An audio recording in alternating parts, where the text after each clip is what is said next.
Hey, this is John Lee Dumas, the founder and host of Entrepreneurs on Fire. And if you're wanting to learn how to embrace change and navigate through disruption as a leader, then listen to the Leadership is Changing podcast with my good friend, Denis. He's prepared to ignite. Welcome to Leadership is Changing. Each week, we and our guests provide information and insights through exploring leading change. This is taking your leadership to another level by finding the balance between executive excellence and personal well-being through stories that inspire real change. It's time to adapt in our fast-moving world when leadership is changing with your host, Denis Giannoutsas. Hey, Kevin, the name of the show is Leadership is Changing. And when I say that statement, what does that mean for you? I was listening to one of your earlier sessions, Denis, with Vince Molinaro, and this part of the conversation of, is leadership changing or how is leadership changing? And my first thing as I was thinking about this is it really changing? And maybe I have a slightly different perspective on it, but I'm not sure that the core elements of what makes a great leader are changing. And we can talk about what I think those are. I don't have a fully baked view of that's unimpeachable, but I think that some of the core elements around being able to provide a vision, understand people and their motivations and build a team around you as a result, inspire people and hold them accountable, and then for the leader to be accountable themselves. I don't think that those things have changed, and I'm not sure that those things are going to change in the future, because I think that those are the skills of a leader that they need to apply to whichever situation they find themselves in. But I do think that what's going on in the world today, from before the coronavirus pandemic, which is going on, rate of change from technology and globalization and communications has led to those leadership skills being much more important to be on display consistently. And then more recently, the ability to provide that when you've got a team that's not in the room, is remote, and you're having to make decisions at a speed that you're not used to. I think it's just uncovering who are the better leaders out there rather than changing the things that we're expecting to see from leaders. Yep. So the basic elements are still there. The core elements, as you're calling it, are still there. But the rate of change, the way things are, it's almost, how you do something in life and then it will be magnified in the sense that because of, as you say, the rate of change is happening so far, that speed it's happening. Right. And going back to your words here, it's whereby this is where the real good leaders are actually being shown and are actually being magnified, if I can put it that way, where if you're not doing those core items really well, you're going to be in trouble. So Kevin, does that actually have an effect as well on the organization and the team if that leader is not stepping up? I think it does, because if there's one thing that we need as we're going through the phase that we're going through now, it's something or someone to believe in that there's a better day on the back end of it. And if you don't have that, I think it's much more challenging to get up in the morning and go work for other people or for the larger cause if you don't have that vision. Yeah, people are looking for a leader that's very strong or they can actually latch onto and follow that leader in times like this, even more so than other times. And so they are looking for those leaders indeed. Very interesting times. And I don't think that people are looking for leaders who are infallible, who make every decision correctly. Sure. I think that they're looking for somebody who is authentic and human and gets the most out of their team, but has an opinion. Over the weekend, we had Hamilton come out on Disney+.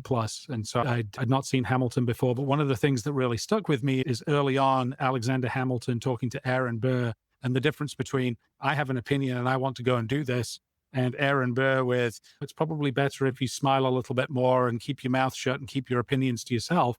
I think that it was shown back then, but I think that's the difference between a leader who's going to be completely ineffective and one who's going to have a team that's willing to march through and be successful. Yeah, it's almost like the active leader versus the passive leader. The active leader out there having that opinion, as you say, versus the one just smiling a little bit more and not really being effective at all. Yeah. Right. And now there are some things that I think maybe over-rotate during this time frame. I was talking to a client who's CIO of a hotel chain here in Dallas. And the conversation we were having was, do you think that this sense of urgency is actually going to improve decision making? Because it looks like there's much more, there's urgency to make the decisions. People are making the decisions and going and executing them quickly right now. And he had a fascinating counterintuitive view on that, which was, yes, it's probably in the short term helping make the decisions that you need to make. And at the same time, if we lose the opportunity to collaborate with our teams so that they feel like they're part of that decision making, then maybe we've lost something. So there are some things I think that come from leadership during this phase that are just for crisis leadership rather than leadership in general. And that might be one of them. Yeah. So the mode at the moment whereby we are in a crisis situation, those decisions can be done quickly, but in a long term, sort of long period of time, they probably won't be applicable because, as you say, he was saying, so we could lose the collaboration. We may lose some of our team members, taking them on the journey with us for sure. Hey, the show here is called Leadership is Changing. And I know you and I have talked about this before, but leadership is changing. What does it mean for you? Leadership is changing. And the reason why I think that is because we used to live in a world where there were just gatekeepers for everything. You wanted to be in the movies, like you had to go through the gatekeepers in Hollywood. You wanted to be a singer, you had to go through the gatekeepers and fill in the blank of whatever record studio label was big at the time. Like you wanted to be in finance, you had to go through a couple of the biggest firms. That's all gone now. Like all of these old, white, crinkly gatekeepers that used to exist, by the way, old, white, male, crinkly gatekeepers that used to exist, they're all gone. Their time is gone. They're dinosaurs. The reality is now you can be anybody, anywhere who says to yourself, I am going to solve one problem better than anybody else in the world. And that one problem can be very minuscule, tiny, and niche. And by the way, the more niche, the better. And you are going to be able to make it. And by make it, you're going to be able to build a raving fan base for people that are like, thank the Lord that there is somebody out there that is solving my specific problem in a very specific, direct, and high quality way. Like back in 2012, that's all that I did. I saw that nobody was solving the problem of releasing a daily podcast, interviewing a successful entrepreneur. I stepped into that space. I solved that problem. I did it for 2,000 days in a row. I was not a good podcast host. I didn't know what I was doing. I stumbled along in the dark, but I figured things out as I went through. Because guess what, Dennis? The day I launched, I was the best daily podcast host in the world, interviewing entrepreneurs. I was the worst daily podcast host interviewing entrepreneurs. I was the only daily podcast host interviewing entrepreneurs. How can you, listeners, become the only?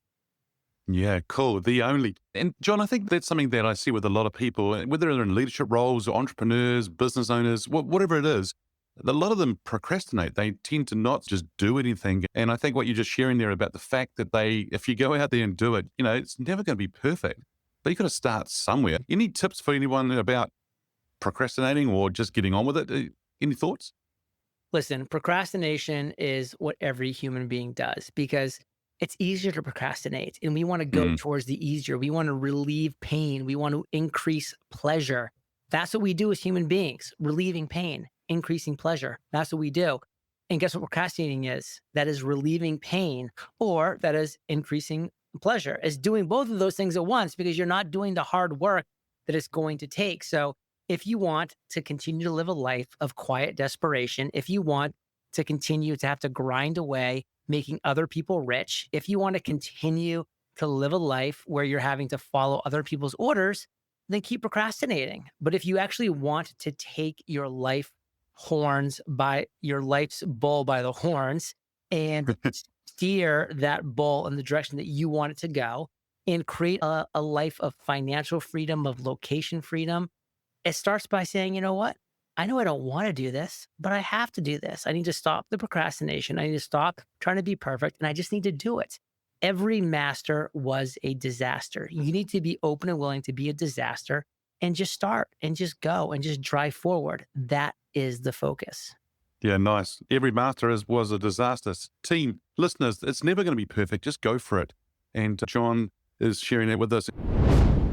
And Paul, I know that the show here, it's the name of the show is called Leadership is Changing. And what you've just been sharing there and about what people think about and what's going on the inside of us and so forth. Leadership is changing. What does that mean to you when I say that statement? I mean, how what you're being saying just now, I think a lot of people are going to be struggling in their thoughts and internally at the moment. What are your thoughts on that? I think, it was Maxwell Maltz, the great plastic surgeon who wrote the phenomenal book in the 1960s that I know you're familiar with, Denis, is Psycho-Cybernetics, where he says that a person never outperforms their own self-image.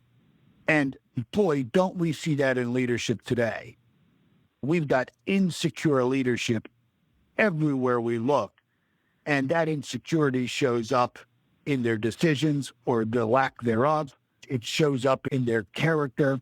We just never outperform our own self-image. And it's a shame because we have before us both the greatest opportunities and the greatest challenges. And if we could get some leaders that could stand in their truth of who and whose they are, and who could stand for other people and guide the way, the world could be transformed into truly the utopia that I think we all know is that we're capable of living in. We are, in fact, at any given time, our own worst enemy. We are. And it can be transformed. If these leaders, as I said in my introduction, if they can step up to be the leaders that we are, that they can be, they can inspire things, they can inspire people, motivate them, or they take motivated people and inspire them even further. That'd be wonderful to see. And that's what we need, right? Yeah, look, we got to have leaders that have guts to break things, okay? Some things need to be broken, right? And there's two types of change. There's a cyclical change, and then there's structural change. And I think what we've got is we've got a lot of leaders that are trying to win a popularity contest. They don't want to rock the boat. They don't want to break things. So they're afraid of introducing structural change. But structural change is where all transformation takes place. We see cyclical change every single day. Turn on the stock market and you will see, watch the commodity prices, and based on the weather and based on oil, they will see commodities of beans and pork bellies and coffee. Those prices will incrementally change. It's cyclical, seasonal even, almost predictable. Structural change, though, is a change that's introduced, but you don't get a vote if you participate in structural change. Like, we're not going back to the rotary saw and fax machine. If in the early 1900s, if Henry Ford would have asked the world what they wanted, the world would have said a faster horse, not a combustion engine. But yes, we're not going back to the horse and buggies. And so we need to have leaders that are willing to introduce the world to structural change. But structural change is scary because it's permanent. And if the leader is insecure and the leader lacks the character, who's going to follow them into structural change? Because it's structural change that we need. Yes. Yep. Yep. And lacking the character of a leader, it's just, I'm saying, Paul, that there's a lot of leaders out there whereas surface-wise, they seem okay, but if you dig deeper, there's just empty. There's just not that character of a leader. Are you seeing that as well? There's no depth. They're a mile wide and steep. They're afraid to stand for something. They stick their finger in their mouth and then up to the wind to see which way they should go today. That's not leadership. That's not leadership. Well, that's Gallup, the opinion poll company. And it's leadership by opinion. That's not what leadership is. So leadership is the ability to identify the true best next step for mankind, and then a person who has the courage and the vision to cast that vision, put people right in the middle of the picture, let them see themselves in that change, and then lead. Not to lead by opinion poll and what everybody thinks. People are just so afraid to lead. They're so afraid to stand for something that they fall for anything. Yeah. Stand for anything and fall for anything. Is that what you're saying? Yeah. They're so afraid to stand for something that they fall for anything. The show is called Leadership is Changing, and of course, there's lots of things happening around the world today. But when I say that terminology, what does that mean for you? And this is a great question after the last one.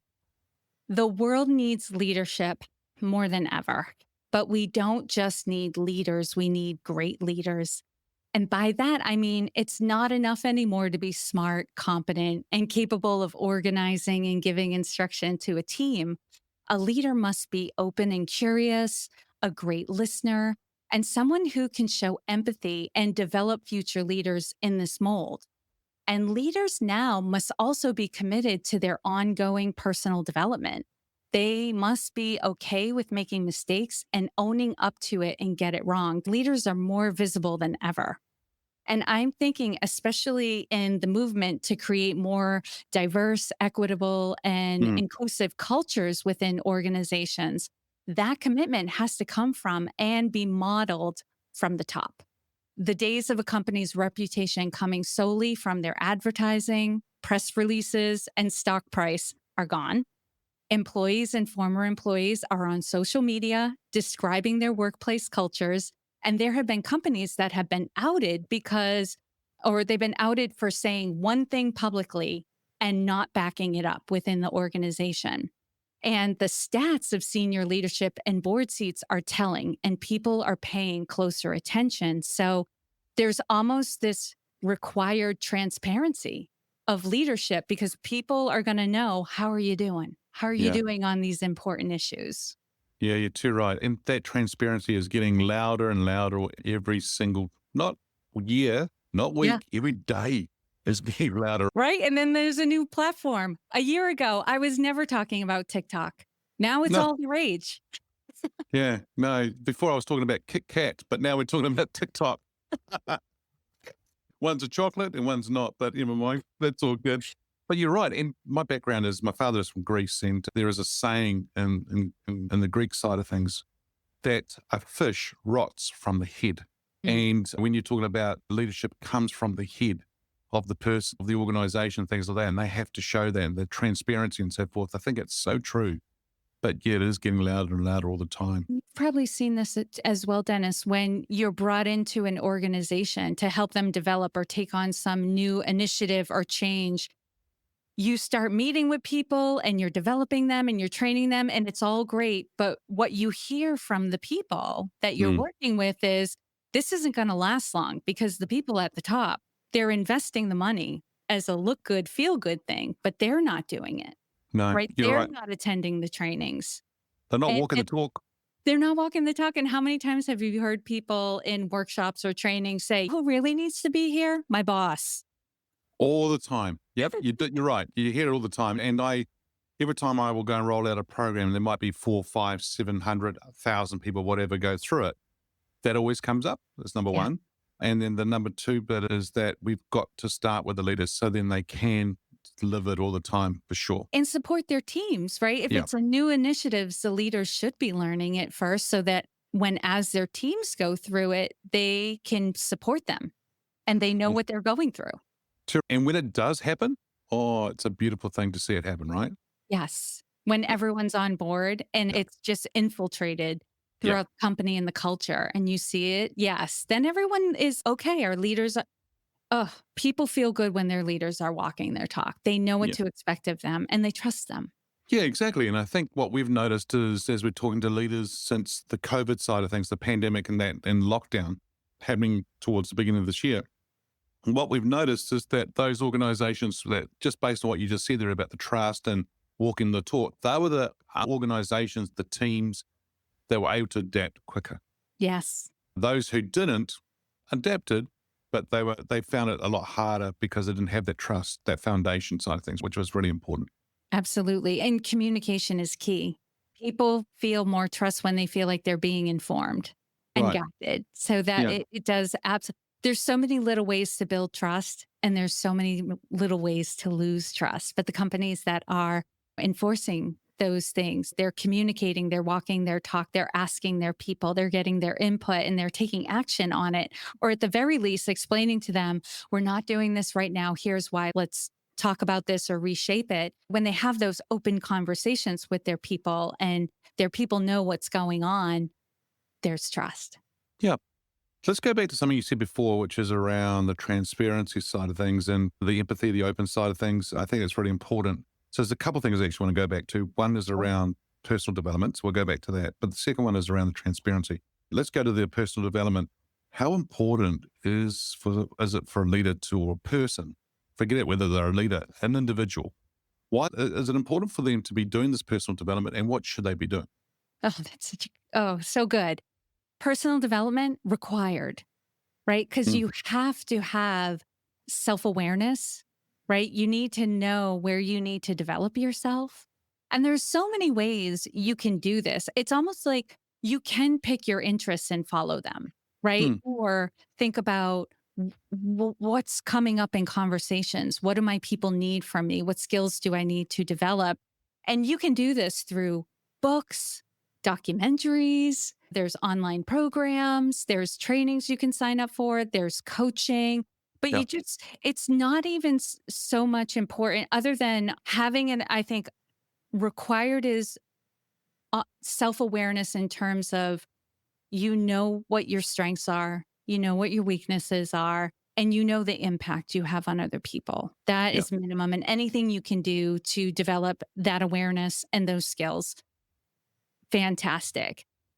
When you branch out from there, it really could be almost anything because it depends on what your interests are, what sector you're in, yeah, what type of business you have, the business model, how big is your team. But if you're following your interests mm, and you're paying attention to what you're being asked, you'll know what to seek out and how to develop. It's almost like a natural next step. Every new learning leads you to the next thing. And there's so many resources out there. oh, that's great. Yeah, yeah, great. And I think the other thing too is a lot of people go into large organizations or any kind of business, and they're expecting their business, their company to develop them. They go, okay, so what's the company going to do for me? I've never had that attitude. I've always had the attitude of, I've got to look after myself and be the best myself. And so I would actually go and invest money on myself rather than waiting for, if the company did it, great. But I never waited for that. What have you been like that, or what have you done? Yeah, it's been a mix of both. There's Mm. even been some trainings that the company had suggested where I thought, ooh, that is not where I want to be going. That's not what and that actually came around as I was discovering coaching. I had a leader in my organization who said, I'd like you to get certified as a black belt, which is like a process improvement training. And I was like, "Ooh, process improvement is not really where I want to focus," because by that point, as you're well aware, I was more interested in developing people, honing leaders, mentoring. How do we get training for leaders? How do we give them experiences as leaders so Right. they can test it out and see what it's I was at that point more interested in developing a program where we could give people a taste of what it's like to be a people leader before they become a people leader because you brushed on this earlier. Sometimes people are chosen just because they're really good at the task or Yeah. the area. They have a lot of knowledge in the area and it's, oh, the position's open. You're the most senior person here. You've been doing this the longest, or you're the strongest person on this team.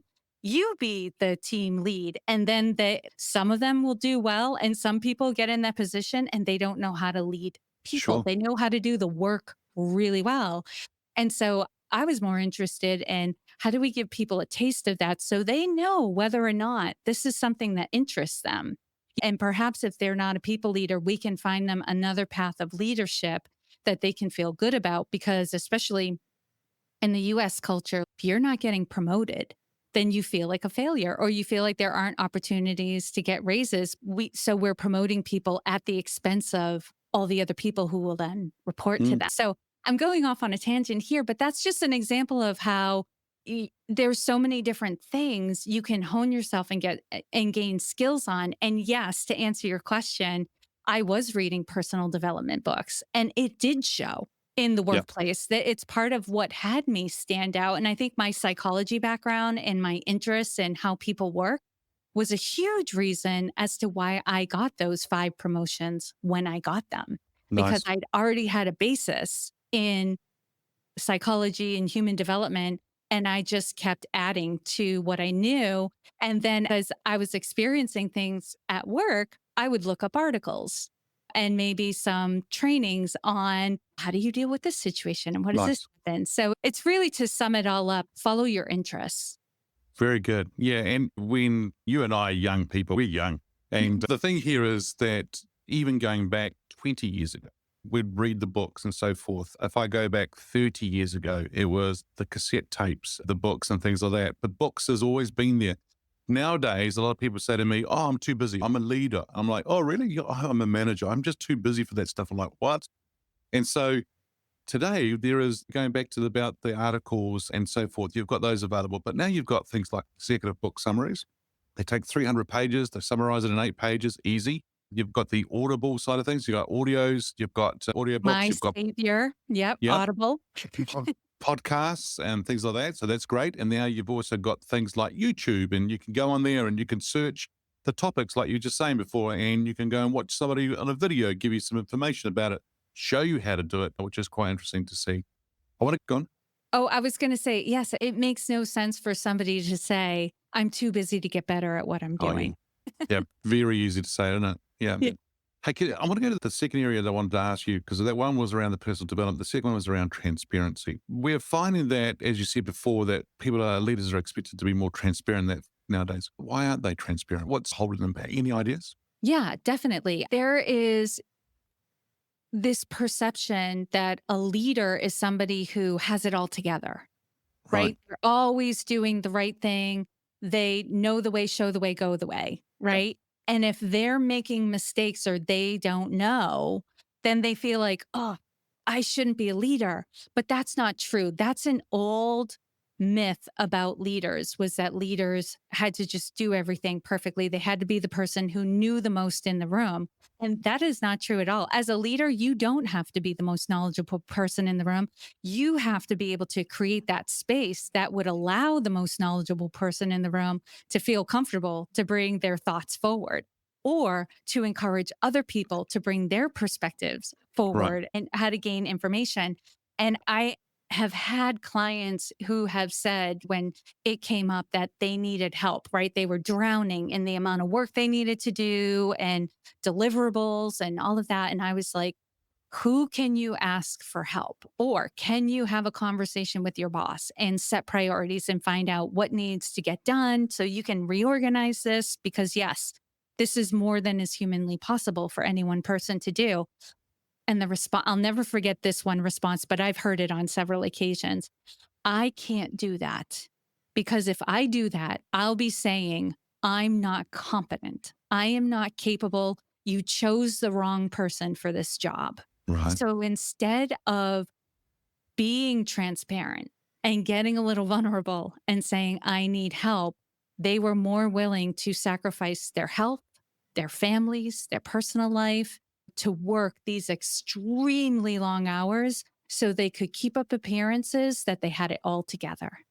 Yep. I'm glad I asked you that question, because I think you're right. That's exactly where a lot of people are at, and they don't want to be transparent because it's almost like they have a mask, that they're hiding behind that mask. I'm not talking about a pandemic mask. I'm talking about this mask called leadership at times, and some people hide behind it, and it's really quite sad to see it happen. When it doesn't need to, like we've shared, like you can come forward and people will respect that. It's a strength. I'll share this really quick, Dennis, because I was that person at times in my job. And when I was getting close to the next promotion, I would have people say, I want your job, but I don't want to do what you were doing. Yeah. Because they saw it.